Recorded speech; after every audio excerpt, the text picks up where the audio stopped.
All right, so this is going to be another movie review. This one's called The Man Who Knew Too Much, 1934. This is going to be another Adrian recommendation. I'm giving it 2 out of 5 stars. The thumbnail on YouTube with Peter Lorre in his scar face, white striped hair, and a cigarette dangling from his mouth is the highlight of the film. I wish they could have shown more of Peter Lorre, but he's kind of hiding in the background. You see him for about 2 seconds in the beginning of the movie, and then you have to wait until the end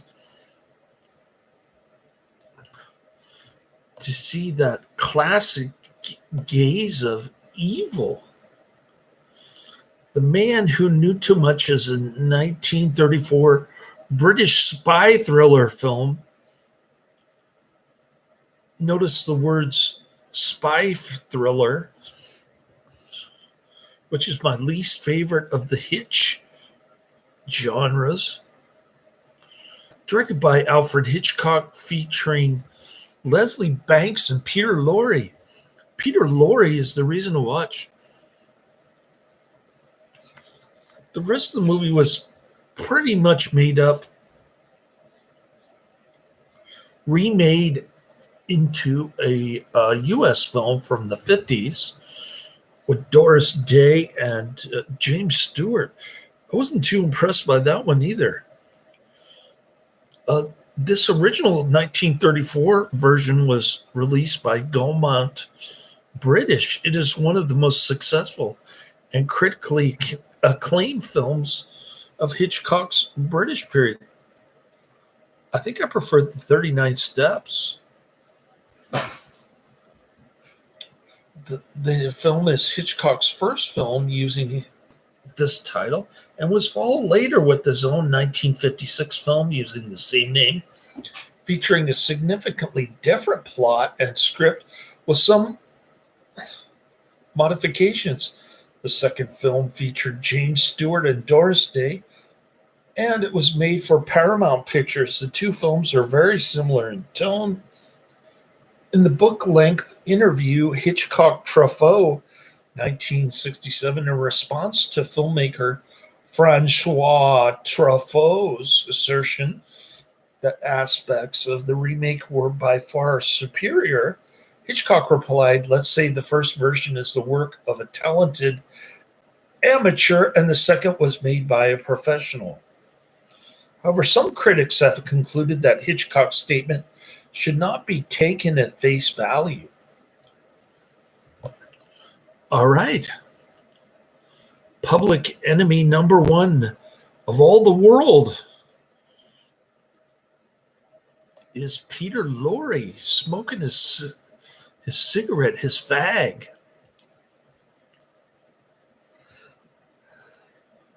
The 1934 film has nothing except the title in common with G.K. Chesterton's 1922 book of the same name. Hitchcock decided to use the title because he held the film rights for some of the stories in the book. All right. Distributed by Gaumont British Picture Corporation. Release date December 9th, 1934 in the UK. Running time 75 minutes. It's decent running time. I wasn't too intrigued by the genre. I don't know. If you like spy thrillers, you might enjoy this more than I did. I thought it was a rather tame version of the 1956 movie. I think I like the Doris Day blonde. I think she's prettier than the British blonde in this one. It must have been the dress that she was wearing. I can still remember that dress she was wearing. Very revealing for 1956. Bob and Jill Lawrence, a British couple on a trip to Switzerland with their daughter Betty. He looks like a skinny geek, maybe 10 years old. They befriend Frenchman Louis Bernard, who is staying at their hotel. Jill is participating in a clay pigeon shooting contest. She reaches the final, but she loses to a male sharpshooter, Ramon Levine, because at the crucial moment, she is distracted by a chiming watch belonging to Mr. Abbott. That evening, Lewis is shot as Jill dances with him. Before he dies, he tells Jill where to find a note intended for the British Council. She in turn tells Bob. Bob reads a note which warns of a planned international crime. All right, so the country is UK, language is King's English. Budget is £40,000 estimated. Betty, the criminals involved in the shooting kidnap Betty off screen, and they threaten to kill her if her parents tell anyone they know. Unable to seek help from the police, Bob and Jill return to England, where they discover that the group led by Abbott had hired Ramon to shoot a European head of state during a concert at the Royal Albert Hall. Jill attends the concert, and Jill throws Ramon's aim off by screaming at the crucial moment. I think in the remake, the shooter falls or something. The criminals return to their lair behind the temple of a sun-worshipping cult. Bob had entered the temple searching for Betty, and both are being held prisoner in the adjoining house. The police surround the building, and a gunfight ensues, resulting in a number of policemen being shot and killed. The criminals hold out until their ammunition runs low, and most of them have been killed. Betty climbs up the roof, fleeing from Ramon, who follows her. A police marksman dares not shoot at him because Betty is so close. Jill grabs the rifle, and Jill shoots Ramon, who falls off the roof. So we're to believe that the dumb blonde is able to shoot the bad guy? When she lost a clay pigeon shooting contest, I guess she didn't get distracted the second time around. She got back at him for beating her the first time. The police storm the building. Abbott, the criminal mastermind, is hiding inside, but he is betrayed by the chiming of his watch.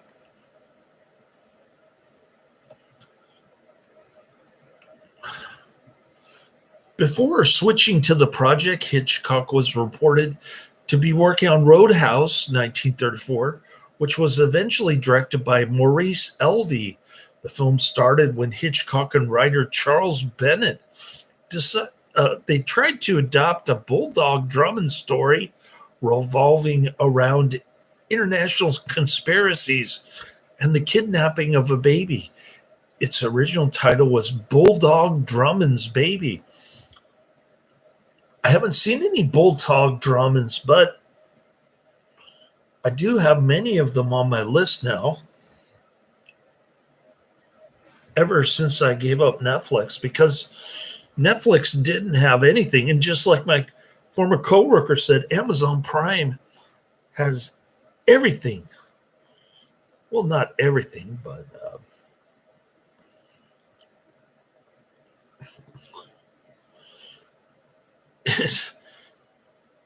if I can't find it on Tubi or YouTube, it might be on Amazon Prime. It's sometimes it happens,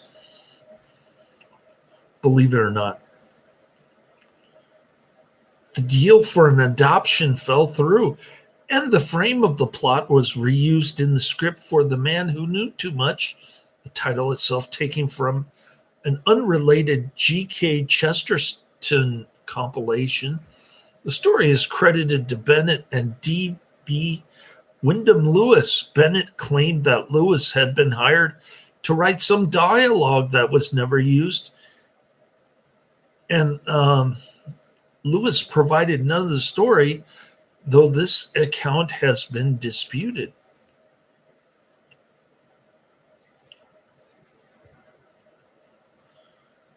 It was Peter Lorre's second English language film following the multiple language version of M, another Adrian recommendation, but he was still unable to speak English, having only recently fled Nazi Germany, and he learned his lines phonetically. The shootout at the end of the film was based on the Sydney street siege, a real-life incident that took place in London's East End, where Hitchcock grew up, on January 3rd, 1911. The shootout was not included in Hitchcock's 1956 remake. It seems like the 1956 version is a much longer, drawn-out remake. Hitchcock hired Australian composer Arthur Benjamin to write a piece of music, especially for the set piece at the Royal Albert Hall, music known as the Storm Clouds Cantata is used in both the 1934 version and the 1956 remake. Alfred Hitchcock's cameo appears 33 minutes in the film. He can be seen crossing the street from right to left in a black trench coat before Bob and Clive enter the chapel. I missed that. I forgot to give Hitchcock acting credit, even though he's always basically a stand-in. Sometimes I miss some of his early cameos.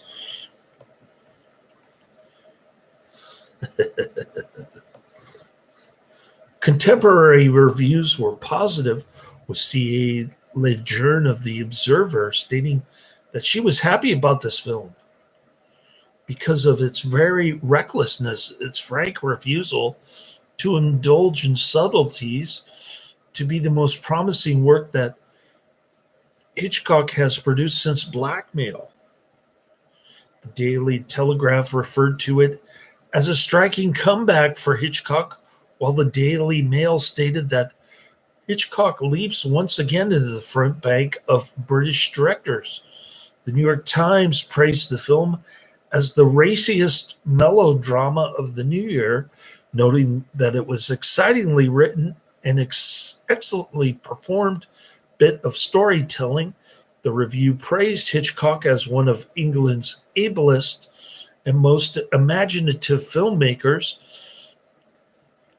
and the review stated that Lorre lacks the opportunity to be the one-man chamber of horrors that he was in M, but is certainly something to be seen, comparing him favorably to actor Charles Laughton. We love Peter Lorre on this channel. He's in so many great movies.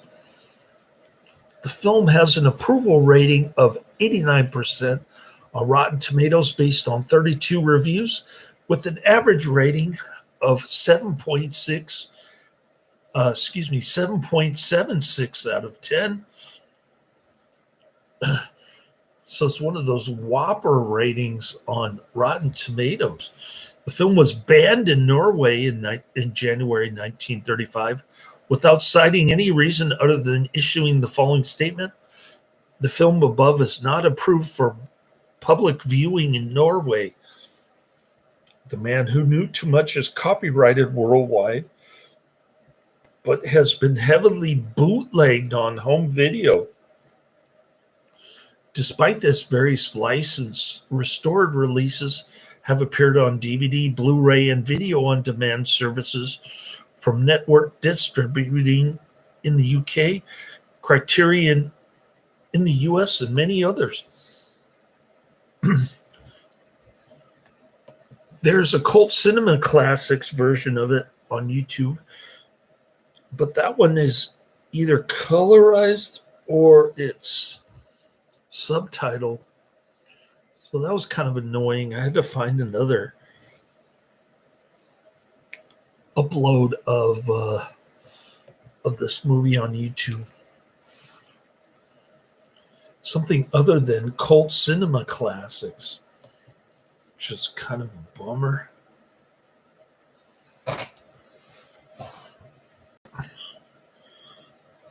The Man Who Knew Too Much, 1934, 1 hour, 15 minutes.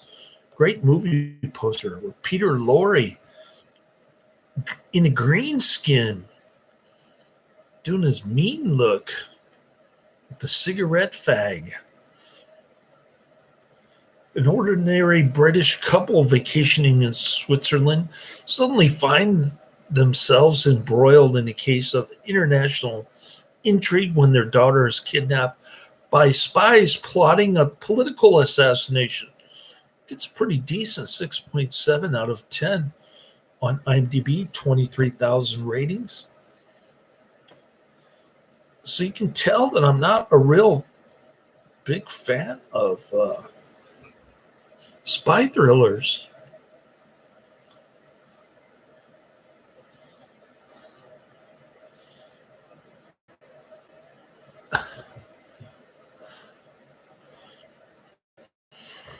Here's a more flattering review from Tommaso. Miss Tommaso gives this a 6 out of 10. And the title of Miss Tommaso's review is Interesting Idea, Not the Best Execution.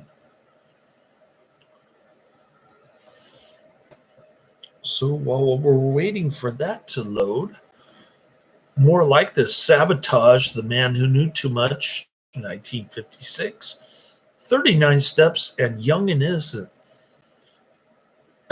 To me, the 39 Steps and Young and Innocent are way better than The Man Who Knew Too Much. When Peter Lorre arrived in Great Britain, the first meeting with the British director was with Sir Alfred Hitchcock. Oh, here we go. Here's the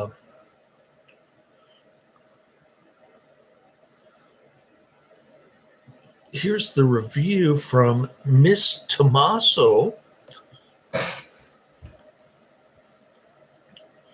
Hitchcock's first major release in the USA and Peter Lorre's first English-speaking role are two firsts scored by this 1934 thriller. This is, of course, also Hitchcock's first attempt to make this film.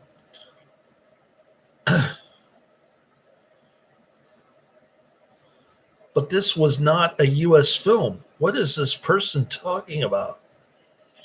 His second, released in the mid-50s, was more successful and better funded. This very British and relatively pithy film retains most of the character of Hitchcock's earlier efforts, but it is lean and economical.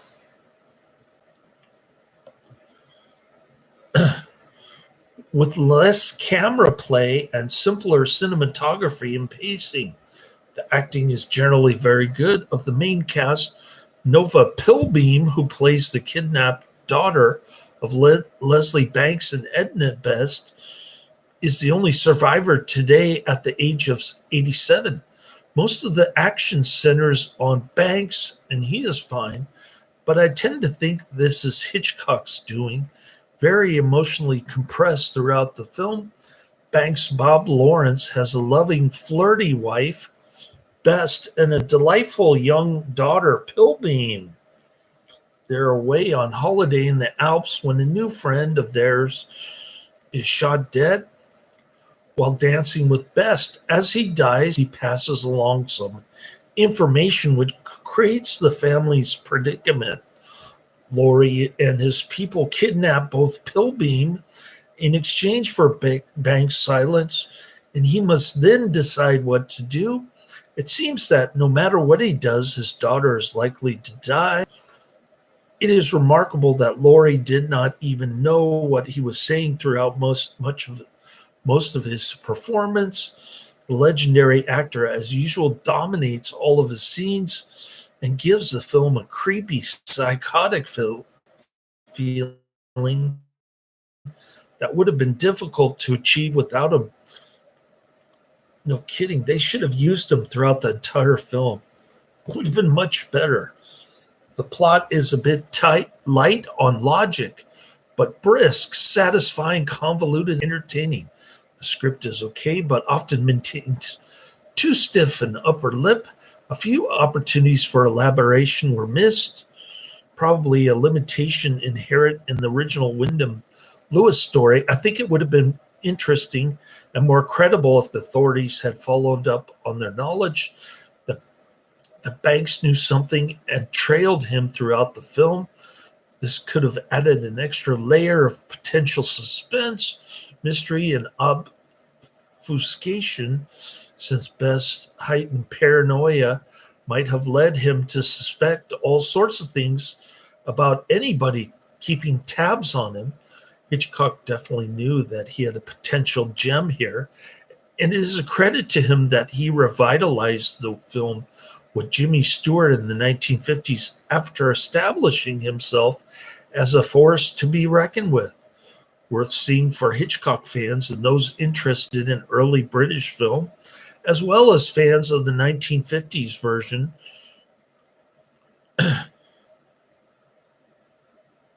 Zero W, only very mildly recommended. Oh well, only very mind. Zero W. I think that's OW. Oh well, only very mildly recommended. And that's dated August 5th, 2007. Nobody in the chat room tonight. I had an amazing 23 on Friday night, including but not limited to Adrian.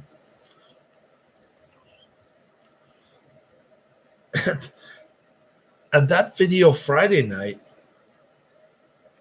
ended up getting 500 views in the span of 20 or 30 minutes.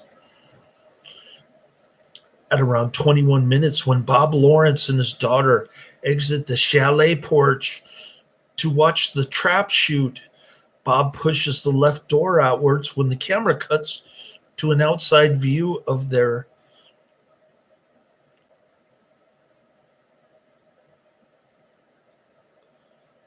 leaving the building. It's the other door that is swinging shut and is closing from the inside.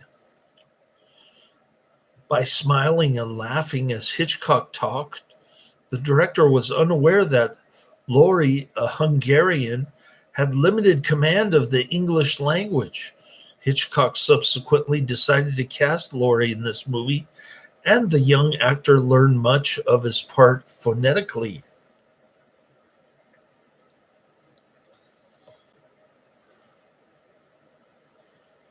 Abbott is quoted as saying, "Tell her that they may soon be leaving us for a long, long journey." How is it that Shakespeare says, from which no traveler returns. Great poet. This was edited into 365 days, also known as a year, 2019. Soundtrack, Storm Clouds Cantata, 1934. Music by Arthur Benjamin, words by D.B. Wyndham Lewis, performed by London Symphony Orchestra under the direction of H. Wynne Reeves.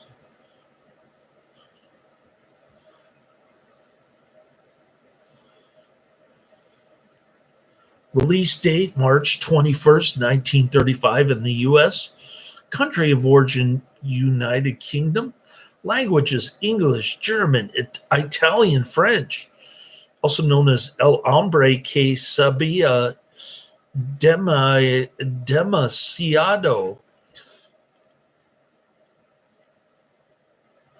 Filming locations Royal Albert Hall, South Kensington, London, England, United Kingdom. That was the finale. Production company Gaumont British Picture Corporation. Budget £40,000 estimated. Gross worldwide $247. That doesn't sound right. Runtime 1 hour 15 minutes. Color black and white. Ratio 1.37 to 1. So there you have it. Not a great Hitchcock film. I'm not a fan of his spy thrillers, to say the least. I think they're all overrated, including this one. Although I did like 39 Steps and Young and Innocent.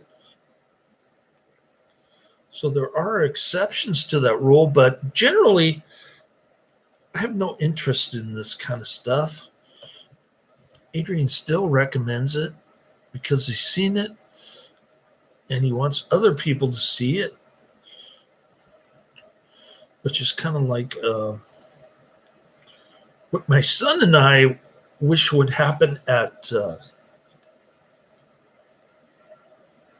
let's see, Dominic's. That would play movies that we like, movies such as Barabbas or The Catholics.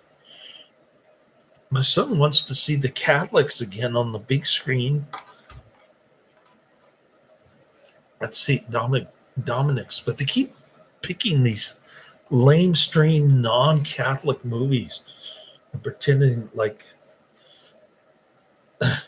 it has some sort of theme for the month. For instance, the theme for To Kill a Mockingbird was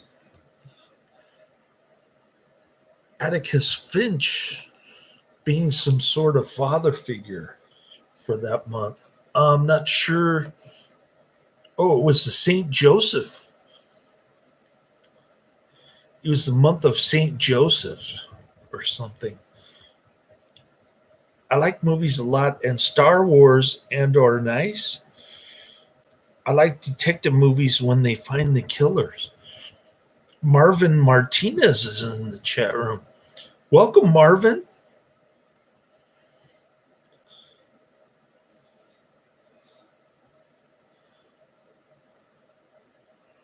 All right.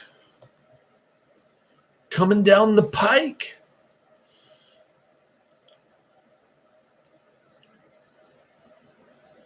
In between each of these movies that I'm going to read off, I'll be watching more episodes of Footprints of God with Stephen Ray, 2014.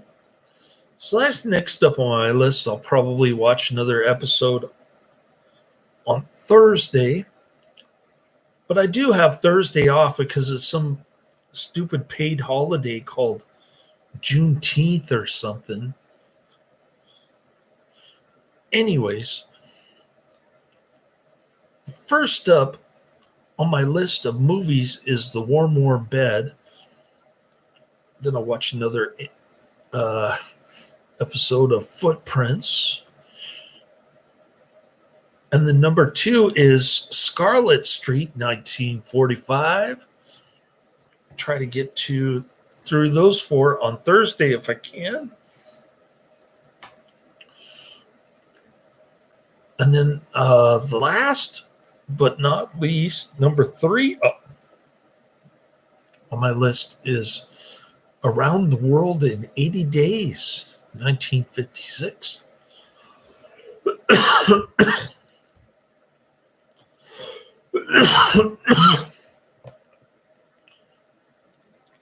Hey, how's it going, Marvin Martinez?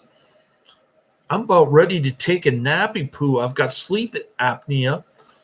I'm waiting for my CPAP machine so I can wear that Cthulhu mask while I'm doing movie reviews.